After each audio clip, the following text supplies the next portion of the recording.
नमस्कार, आज आपण छावा सिनेमाबद्दल जाणून घेणार आहोत। छावा सिनेमाचा शेवटचा क्षण डोळ्यात पाणी आणणारा कवी कलश यांनी रचलेल्या त्या कविता आपण पाहूया। फौज तो तेरी सारी है, पर जंजीर में जकड़ा राजा मेरा, अब भी सब पे भारी है। हे ऐकताच देहात संचारते वेगळी ऊर्जा। कवी कलश यांनी शेवटच्या क्षणी रचलेल्या कविता एकदा नक्की वाचा।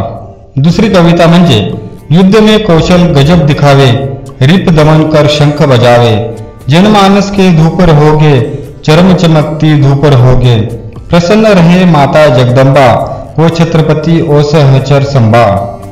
छत्रपती संभाजी महाराज यांच्या शौर्यावर आधारलेला छावा सिनेमा कित्येक दिवस तुफान चर्चेत आहे। छत्रपती संभाजी महाराजांचा इतिहास जाणून घेण्यासाठी प्रेक्षक मोठ्या संख्येने चित्रपटगृहात गर्दी करत आहेत। सिनेमाला प्रेक्षक भरभरून प्रेम देत आहेत, पण सिनेमाच्या शेवटच्या सीनमध्ये जेव्हा महाराज आणि कवी कलश शत्रूच्या तावडीत सापडतात तेव्हा दोघांमध्ये झालेला संवाद डोळ्यात पाणी आणल्याशिवाय राहत नाही।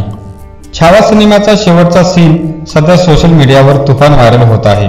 स्वराज्यासाठी महिलांच्या सुरक्षेसाठी महाराजांनी असंख्य यातना सोसल्या, हे सिनेमाच्या माध्यमातून लोकांपर्यंत पोहोचवण्याचा उत्तम प्रयत्न दिग्दर्शक लक्ष्मण उतेकर यांनी उत्तम प्रकारे केला आहे। सिनेमाच्या शेवटच्या सीनला छत्रपती संभाजी महाराज यांच्या भूमिकेत विकी सतत कवी कलश यांना म्हणतात, नमक नहीं तुम चंदन हो कवी, तुम तिलक हो हमारे माथे का। हा सीन पाहताना अनेकांच्या डोळ्यात पाणी आलं। शेवटच्या क्षणी कवी कलश यांनी रचलेल्या कविता नक्की वाचा।